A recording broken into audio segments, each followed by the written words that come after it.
Once you've set up your survey, the next step is to share it out and get responses. And I'm going to show you 3 ways that you can distribute your survey and get responses even if you don't have an audience whatsoever. So to send out your survey, you can come up and click on send. And the first way that you can send this out is by email. Now you can just type in some email addresses directly here and send it straight out if you want. If you have an email list and you're using an email marketing tool like MailChimp, you can just write an email, tell your audience, the benefit of filling this out, paste that link in and send that directly from MailChimp or whatever email marketing service you're using. But what if you don't have an audience built up yet? What can you really do? Well, what I would recommend is that you start to look and think about what are the contacts that you already have available to you. And one thing that you can do is go ahead and export your contacts from Gmail or Yahoo or whatever email service you're using for your personal mail. Now, I went ahead and did this recently, and I was shocked to see that I had over 800 emails in my Gmail. Now, am I saying that you should go ahead and just spam everybody in your inbox with your survey? No, I'm absolutely not saying you should do that. What I am saying is once you export your Gmail contacts, you're going to get an Excel sheet full of all of your contacts, and I would go down through each person one by one and say, would this really help them? Or would they even know somebody that they could forward this on to? And I guarantee you're going to get 10 to 15 people at least out of your contacts that you can send the email directly to. Now, where else might you have email addresses just from your normal connections that you've made? Well, LinkedIn is another place, and you can export all your connections from LinkedIn. Again, this is going to produce a huge Excel sheet full of people's names, first name, last name, and email address. It's like having your own email list before you even have a website or anything.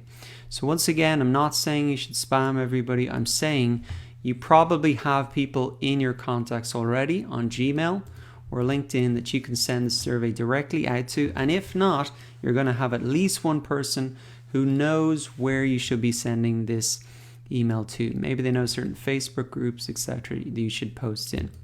So that was the first way to share your survey, email. Now there is one important point that I want to stress about email, and that is the subject line. You can see by default here, the subject line is I've invited you to fill in a form. Now, how many people do you think are going to open that if they see that in their inbox? Probably none. They're just going to skip on over the email and won't even read it. So that's why the subject line is so critical for emails, because if they don't click to open your email, they're never going to click the link to fill out your survey. So you must write something compelling here in the subject line. Now, if you leave this by default, that's not going to work. Even if you change it to something like, can you spare a few minutes and fill in my survey? That's not going to work either. Why? Because there's no benefit to the customer or the potential customer. Can you spare a few minutes? What's the benefit for me? I'm not going to open that, sorry. So you need to come up with something that's going to get people to open. Now, if you have an audience, something that I've done before is saying, I'm creating new courses for you, or I'm creating a new course, makes it sound even more specific,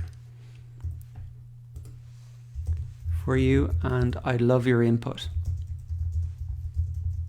So you can see the benefit here is that I'm creating something for them already, and it's going to be a course, so they know what the product is, and it's for them, and I'm just asking for their feedback.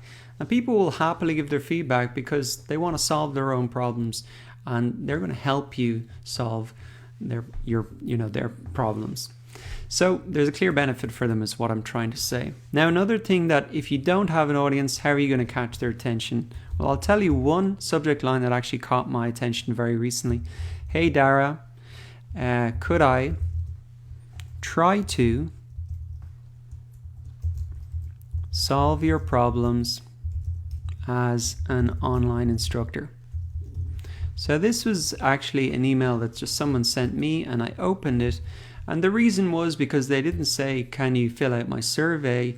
They said, could I try to solve your problems? They didn't guarantee that they were going to. And that kind of hints at that they're gathering some feedback. And they specifically said as an online instructor. So they had taken the time to actually figure out what I do, and they want to help solve my problems. And I can tell you, as an online instructor, I have a lot of problems, a lot of things that are difficult to do. And if someone can help me with that, well, then I'm going to open the email. So that is something that you could easily copy and use for whatever your thing is. Hey, could I try to solve your problems to become financially independent? Could I try and solve your problems to, whatever, with Adobe Effects? Whatever it is, you can really copy and paste that in, and I guarantee you're going to get a lot of people opening your email and responding to it. Okay, so that wraps up email as the first way to distribute your survey. I've talked about ways to do it if you have an audience and if you don't have an audience. Now, the next way to collect responses is through social media. Again, if you have an audience, you can just share out the links directly there. And if you don't have an audience, what are you going to do? Well, there is the magic of Facebook groups. So all you want to do is type in your keyword or your topic or your niche in here. So let's just say something like, financial independence. This is something I'm interested in, and come across, and let's look at the groups here. So if I had some sort of solution, or I was a coach to help people become financially independent, I would be posting my survey into these groups and getting some responses from them. Now, what you can also do is, this really works for any different type of niche, vegans, Dublin vegans. There's thousands of people in these groups. And remember that you'll probably have to join the group. That might take a day or two to get approved. And then once you're in the group, you just want to have a look and check out the group rules. So let's have a look at these for this one. Don't give out personal details, etc. Let's see. So you want to read these rules just quickly for any group, because you don't want to be banned from the group, or you don't want to kind of upset the atmosphere that they've created in there. So some groups, for example, they only allowed you to post links on a certain day. And so you just respect that and wait for that day and post the survey in then. So as well as Facebook groups, there are also groups on LinkedIn. So let's just quickly head over there. And again, it's the same thing that you want to do. Not just put a link to your survey in there and say, fill this out and help me. You want to say, hey guys, I'm curious what your biggest problems are as, say, vegans in Dublin. And, fill out my survey below. I'm happy to share the results, and let's brainstorm some solutions to them. That's something very positive. You're there to help them. And again, you're not just there to really, get their money and run off into the sunset or whatever you want to do. Now, LinkedIn is an opening for me, but it's the very same process over there. Now, let's look at the final way that you can go ahead and get responses to your survey, and that's to use forums. So all you need to do is, once again, go to Google, type in whatever your niche or keyword is, and then just put forum there, and up is going to pop up a lot of forums. This really works for anything, any different niches that you have. You can see there's a lot of them here. Even you can go into Reddit and things like that.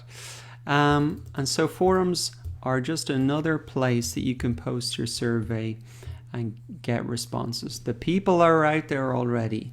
And so you might not be able to post it into one Facebook group or one LinkedIn group, or maybe someone will delete your post. That's going to probably happen. But there are thousands of groups across all those three methods that I've showed you. So you are going to get responses to your survey if you just stick with it.